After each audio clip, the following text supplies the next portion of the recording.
Olá, meu amigo da TV Novo Tempo, você também da internet. Que bom estarmos juntos para estudarmos a palavra de Deus aqui no programa Reavivados por Sua Palavra. Você sabe que antes de lermos a Bíblia, é importante orar para ouvir a voz de Deus e ter sabedoria dos altos céus para compreender a palavra do Senhor. Vamos orar então?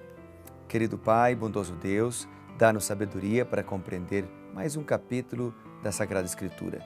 Nós oramos em nome de Jesus. Amém. Bem, nós começamos o livro de Daniel ontem, hoje estamos em Daniel capítulo 2, que é um grande capítulo da Bíblia. É o capítulo que apresenta um resumo da história em poucos versículos e poucas linhas. Nele, Nabucodonosor começa falando de Nabucodonosor e mostra que Nabucodonosor, que era o rei de Babilônia, ele se esquece do sonho. Ele tem um sonho, fica perturbado, se esquece e então chama todos os caldeus, os magos, para relatar o sonho. No capítulo 2, por exemplo, verso 1 e 2, diz: no segundo ano do reinado de Nabucodonosor, este teve um sonho, seu espírito se perturbou e passou-lhe o sonho. Então o rei mandou chamar os magos, os encantadores, os feiticeiros, os caldeus, para que declarassem ao rei quais foram os sonhos. E eles vieram e se apresentaram diante do rei. O reinado de Nabucodonosor teve início em 605 a.C. Portanto, provavelmente essa visão foi ali mais ou menos no ano 603 a.C. No versículo 2 e 3, diz então: chamou os magos, os encantadores, os feiticeiros, os caldeus, para que declarassem ao rei quais lhes foram os sonhos, e eles vieram e se apresentaram diante do rei. Disse-lhes o rei: tive um sonho e para sabê-lo está perturbado o meu espírito. O vocábulo hebraico traduzido aqui por magos refere-se àqueles que usavam a pena, ou seja, muito provavelmente a pessoas que conheciam os escritos babilônicos sagrados. Os astrólogos estudavam as estrelas, os encantadores recebiam poder dos espíritos malignos. A denominação caldeus, que aparece aqui também, provavelmente se refere a uma classe de homens sábios. E a ordem do rei era muito severa e clara. O versículo 5, respondeu o rei e disse aos caldeus: uma coisa é certa, se não me fizerdes saber o sonho e a sua interpretação, todos serão despedaçados e as vossas casas destruídas, feitas em monturo. A expressão despedaçado aqui refere-se à prática antiga do esquartejamento. Era forte a pena se eles não conseguissem dar o segredo, o resultado, a interpretação do sonho. E é interessante que Nabucodonosor, ele não conta o sonho. Ele quer que eles interpretem, contem o sonho para ele ter certeza que a interpretação seria verdadeira. Então ele diz o seguinte: se não me declarardes o sonho e a sua interpretação, recebereis de mim dádivas. Se me declarardes o sonho e a sua interpretação, recebereis de mim dádivas, prêmios, grandes honras. Portanto, declarai-me o sonho e a sua interpretação. Mas responderam segunda vez e disseram: diga o rei o sonho a seus servos, e então lhe daremos a interpretação.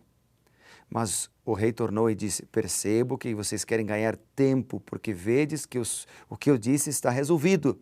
Isto é, se não me fazeis saber o sonho, uma sentença será vossa, pois combinastes palavras mentirosas e perversas para proferirdes na minha presença, até que mude a situação.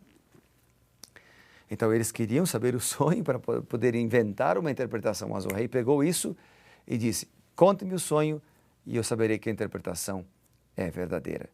Eles não souberam, eles então foram condenados à morte pelo rei. No verso 16 e 18, aparece algo interessante. Versos 16 e 18 diz assim: foi Daniel ter com o rei e lhe pediu que designasse o tempo e ele revelaria ao rei a interpretação. O fato é que os magos, os feiticeiros não puderam dar a interpretação ao rei.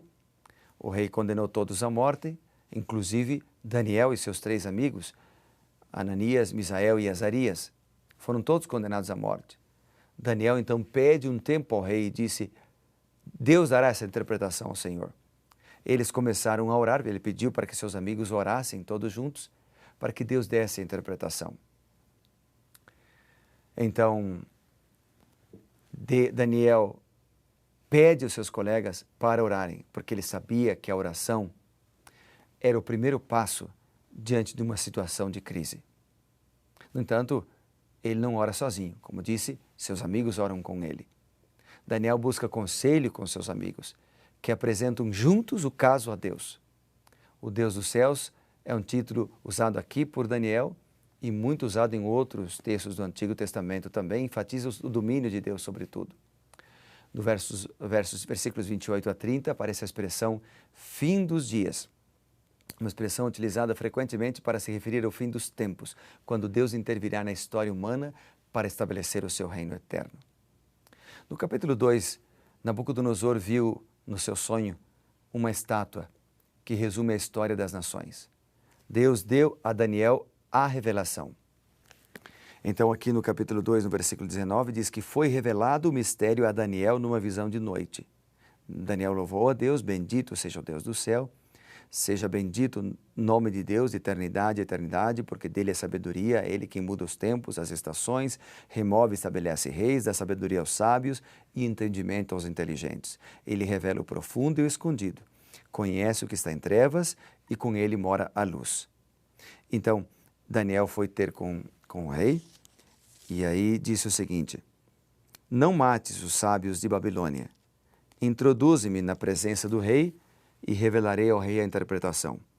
Então Arioque depressa introduziu Daniel na presença do rei e lhe disse: achei um dentre os filhos dos cativos de Judá, o qual revelará ao rei a interpretação. Respondeu o rei e disse a Daniel, cujo nome era Beltesazar: podes tu fazer-me saber o que vi no sonho e a sua interpretação? Respondeu Daniel na presença do rei e disse: o mistério que o rei exige nem encantadores, nem magos, nem astrólogos podem revelar, mas há um Deus no céu, o qual revela os mistérios. E ele revelou os mistérios. No versículo 32, por exemplo, lhe disse assim: a cabeça era de ouro fino, o peito e os braços de prata, o ventre e os quadris de bronze. Então ele disse: rei, você viu uma grande estátua. Versículo 31, né? Uma grande estátua. E essa estátua tinha cabeça de ouro. A cabeça representava o Império Babilônico. Versículo 37 e 38 amplia isso. E ela está em paralelo com o símbolo do leão com asas de águia, mencionados no capítulo 7, versículo 17. O peito e os braços de prata, mencionados no verso 32, representavam um reino que dominaria o mundo depois de Babilônia. Versículo 39 amplia. Esse reino seria o reino medo-persa. E ele está em paralelo com o símbolo do urso levantado sobre um dos lados, com 3 costelas na boca, mencionados no capítulo 7, verso 17, e também com o carneiro com 2 chifres, um mais alto que o outro, mencionado no capítulo 8, verso 20. O ventre e os quadris da estátua eram de bronze. Ele representava o reino que viria depois dos medos e persas, dominaria os medos e persas e o mundo. Apontava para os gregos. Versículo 39 amplia isso. E está em paralelo com o símbolo do leopardo com asas de ave e 4 cabeças, mencionado no capítulo 7, versículo 17. E também está em paralelo com o bode com chifre notável entre os olhos. O grande chifre se quebra e é substituído por 4 chifres no capítulo 8, verso 21 e 22, representando que este reino, que viria depois, o reino dos gregos, seria dividido em 4 reinos. Ele viu que a estátua tinha pernas de ferro e pés de ferro e barro. Verso 33. E representava o Império Romano político que venceria os gregos e dominaria o mundo e seria enfraquecido pela divisão do Império. E também representa os pés de barro e ferro, o Império Romano religioso.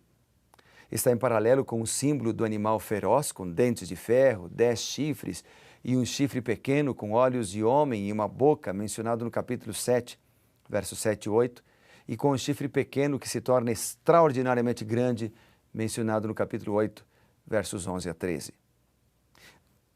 O sonho termina com a figura de uma pedra cortada sem o auxílio de mãos, que atinge a estátua e destrói a estátua. O versículo 34 diz: então foi juntamente esmiuçado o ferro, o barro, o bronze, a prata e o ouro, os quais se fizeram como a palha das eiras no estio, e o vento os levou, e deles não se viram mais vestígios. Essa pedra, retratada no versículo 34, quando diz: quando estávamos olhando, uma pedra foi cortada sem o auxílio de mãos, feriu a estátua nos pés de ferro e de barro e os esmiuçou. Essa pedra representa o reino de Deus, que nunca mais passará. O verso 44 a 45 diz o seguinte: como viste que do monte foi cortada uma pedra sem o auxílio de mãos, e ela esmiuçou o ferro, o bronze, o barro, a prata e o ouro, o grande Deus fez saber ao rei o que há de ser futuramente. Certo é o sonho e fiel a sua interpretação. Diz aqui ainda no versículo 44, mas nos dias desses reis, o Deus do céu suscitará um reino que não será jamais destruído. Esse reino não passará a outro povo, esmiuçará e consumirá todos estes reinos e subsistirá para sempre. Então ele representa a volta de Jesus, conforme João 14, verso 1 a 3, Mateus 24, versos 30 e 31 e outros versos da Bíblia. Jesus virá para estabelecer o seu reino, para dar fim ao pecado e às suas consequências, para eliminar as injustiças e os injustos, para dar vida eterna aos fiéis, filhos de Deus. Vivemos no tempo do fim.